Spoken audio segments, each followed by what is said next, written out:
नमस्कार, स्वागत आहे तुमचे आपले यूट्यूब चॅनेल SP गार्डनिंग मराठीमध्ये।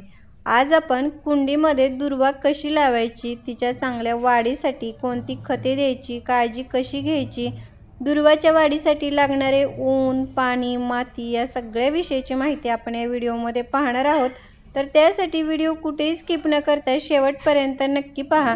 आणि जर तुम्ही आपल्या चॅनेलवरती नवीन असाल तर व्हिडिओला लाईक आणि चॅनेलला सबस्क्राइब करायला मात्र अजिबात विसरू नका।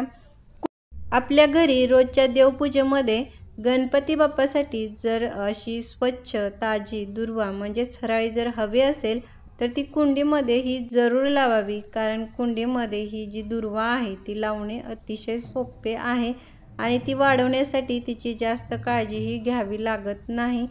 दुर्वा ही कटिंगपासून त्याचबरोबर जर तुम्हाला बागेमध्ये किंवा रस्त्याच्या कडेला जर ही दुर्वा दिसली तर ती मुळासकट उपटून आणून ती जर कुंडीमध्ये लावली तरी देखील ती अगदी सहज येते।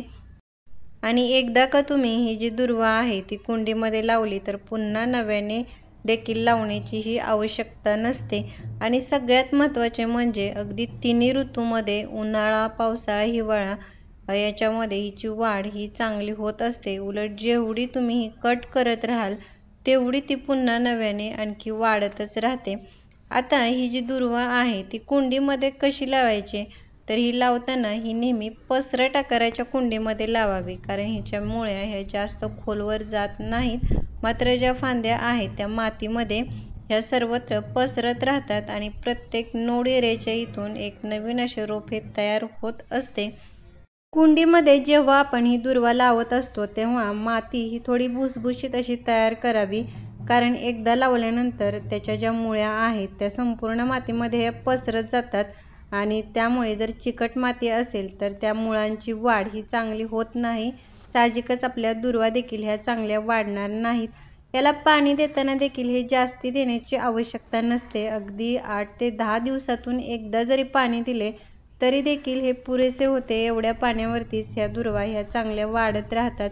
सूर्यप्रकाश देखील हा जास्ती उन्हामध्ये देखील वाढतात किंवा सावलीमध्ये जरी ठेवले, हलकेसे ऊन जरी मिळाले तरी देखील याची वाढ ही चांगली होते।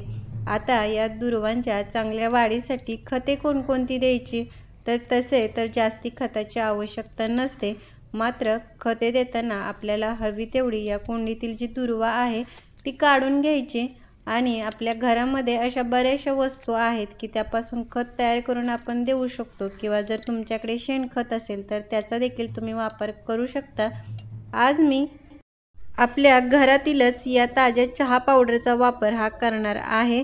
चहा पावडर ही झाडांच्या वाढीसाठी अतिशय उपयुक्त अशी आहे आणि ज्या झाडांना फक्त पाने येतात त्यांच्यासाठी तर अतिशय फायदेशीर असे आहे, कारण याच्यामध्ये हे नायट्रोजनचे प्रमाण हे भरपूर असते। त्यामुळे झाडाची वाढ तर चांगली होतेच, पण झाडावरची जी पाने आहेत ती हिरवीगार आणि चमकदार होण्यासाठी देखील ही मदत होत असते। मात्र ही जी चहा पावडर आहे त्याचा वापर देखील हा आपल्याला प्रमाणशीरच करायचा आहे, जास्ती करायचा नाही।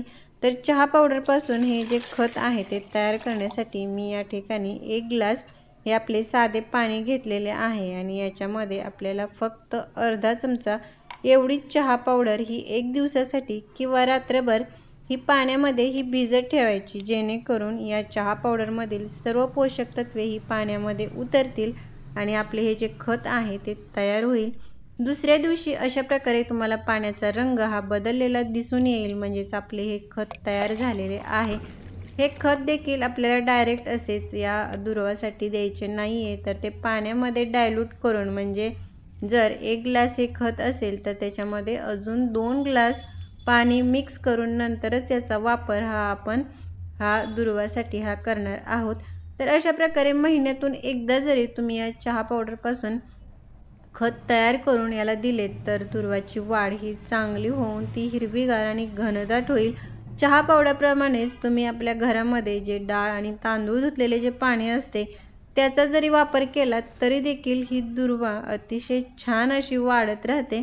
तर अशा प्रकारे तुम्ही कुंडीमध्ये दुर्वा लावलीत आणि घरातीलच काही वस्तूंचा वापर करून खते तयार करून या दुर्वांसाठी दिली तर तिची वाढ ही चांगली होईल आणि आपल्या रोजच्या पूजेसाठी हवी तेवढी दुर्वा आपल्याला मिळत राहील। तर कसा वाटला व्हिडिओ मला कमेंट बॉक्समध्ये नक्की सांगा। भेटूयात पुढील व्हिडिओमध्ये, तोपर्यंत बाय।